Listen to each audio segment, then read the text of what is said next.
sa aking mga lodi, Justice Antonio T. Carpio, Justice Conchita Carpio Morales, and Ambassador Albert de Rosario.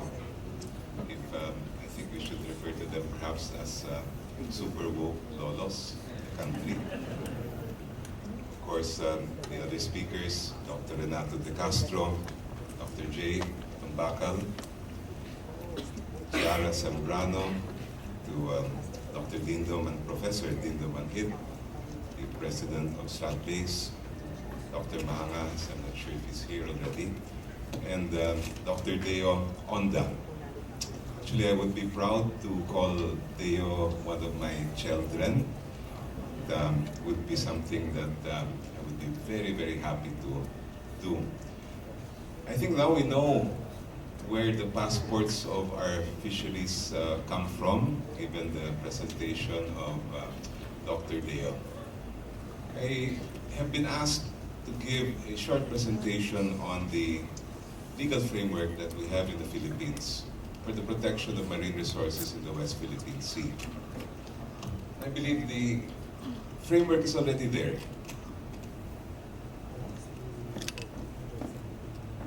We have, of course, the overarching law of the country in the Philippine Constitution.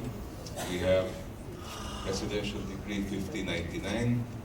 We have the UN Convention on the Law of the Sea, Republic Act 9522, Administrative Order 29, the Fisheries Code as amended, and the 2016 South China Sea Arbitral Award.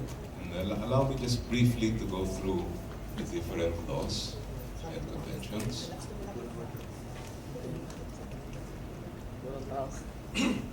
I think it's very clear under the Constitution, Article 12, Section 2, second paragraph. The state shall protect the nation's marine wealth and reserve its use and enjoyment exclusively to Filipino citizens. And even the term exclusive economic zone is already included as part of our territory, archipelagic waters, territorial sea, and exclusive economic zone. Article 13, Section 7. The state shall protect the rights of subsistence fishermen to the preferential use of the communal marine and fishing resources, both inland and offshore. The state shall also protect, develop, and conserve such resources. The protection shall extend to offshore fishing grounds of subsistence fishermen against foreign intrusion. In other words, I think as early as the 1986 Constitutional Commission, the framers of our Constitution were aware of possible foreign intrusion and required as part of the constitutional obligations of the state to extend protection to our fisherfolk. Philippines shall pursue an independent foreign policy in its relations with other states. The paramount, and I must emphasize that word, paramount consideration shall be national sovereignty, territorial integrity, national interest, and the right to self-determination. And of course, at the bottom of the slide, we have the obligation of the state to protect, that recognizes the right of the people to a balanced and healthful ecology. As early as 1978, with the issuance of Presidential Decree 5099, there was already a recognition of our exclusive economic zone and the country's sovereign rights over the EEZ. PD 5099 recognized our sovereign rights over the EEZ, quote, for the purpose of exploration and exploitation, conservation and management of natural resources, and with regard to other activities for the economic exploitation and exploration of the resources of the zone, such as the production of energy from the water, currents, and winds.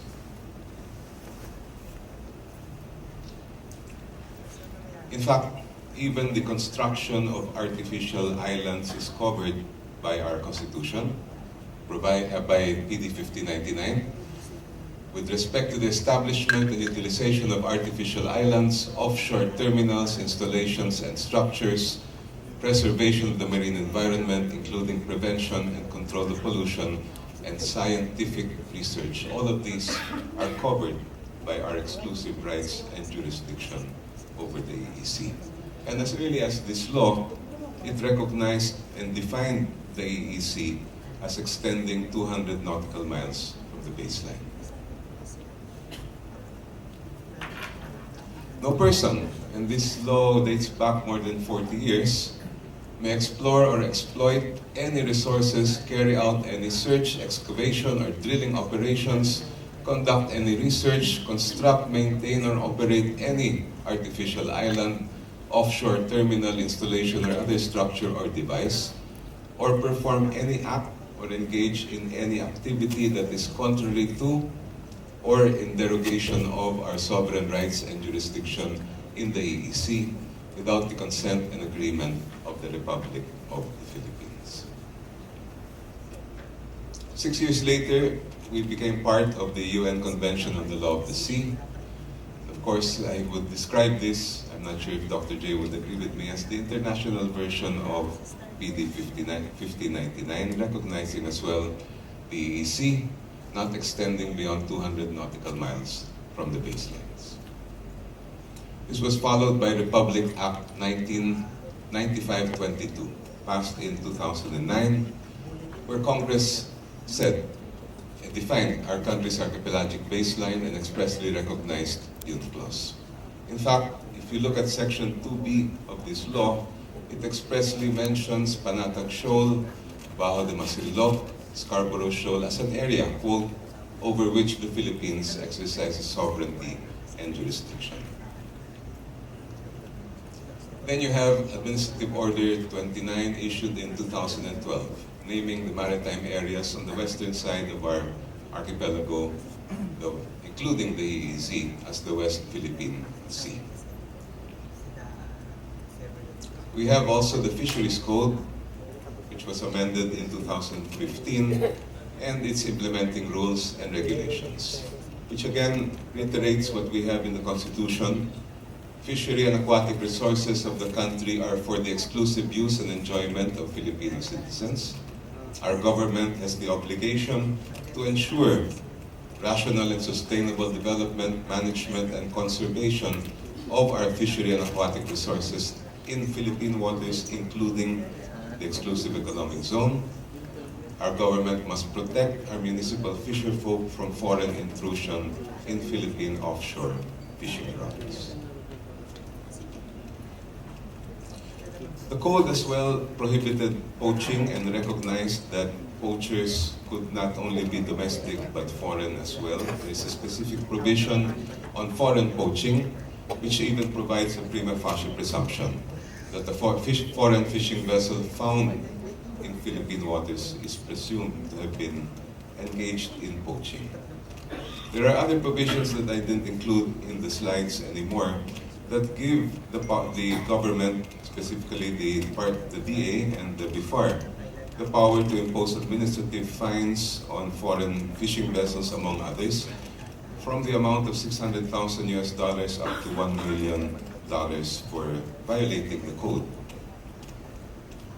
And then, of course, we have our South China Sea Arbitral Award, where the Permanent Court of Arbitration found that fishermen from Chinese flag vessels have engaged in the harvesting of endangered species on a significant scale, that fishermen from Chinese flag vessels have engaged in the harvesting of giant clams in a manner that is severely destructive of the coral reef ecosystem,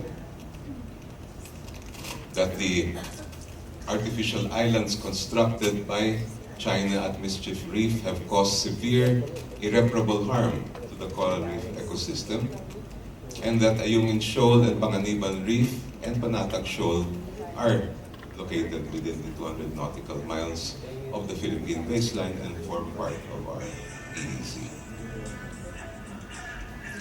What does this brief overview of the laws, the legal framework that we have in the country tell us about what is happening in the West Philippine Sea?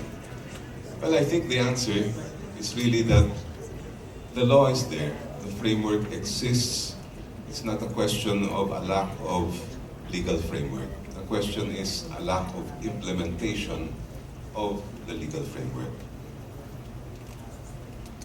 In fact, Much has been said by this administration about the arbitral award, but I have not heard a single official of this administration make reference to the domestic laws that already provide for the protection of the West Philippine Sea, that impose obligations on every government official to take steps to protect our marine resources in the West Philippine Sea.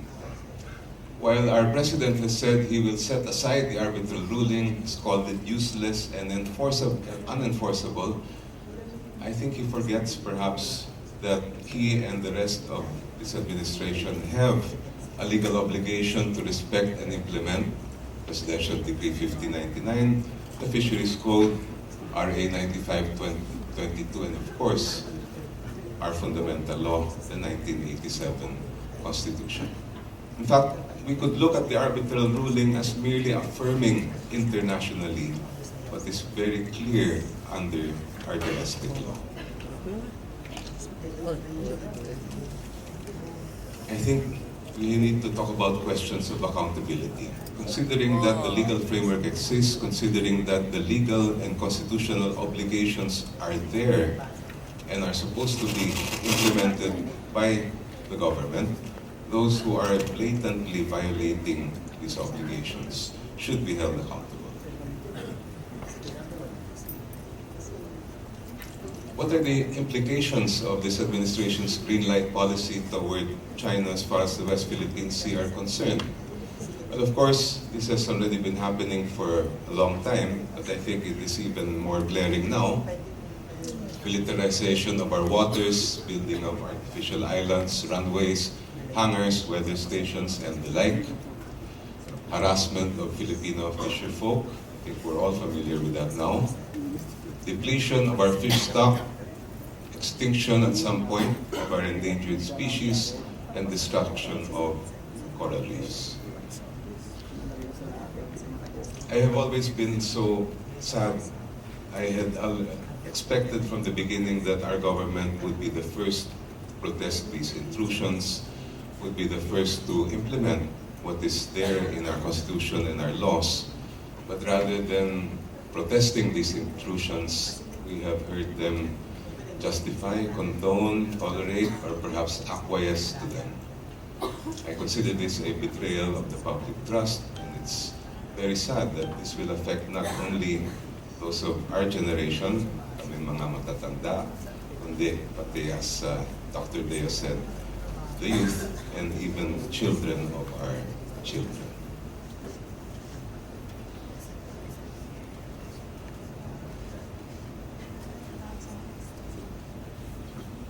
I think that's my last slide anyway. So I would join the call for our government to, I think, wake up. It's time for us all to wake up and to do everything we can to protect our marine resources in the West Philippine Sea and to recognize really what is happening there. Thank you. Good morning.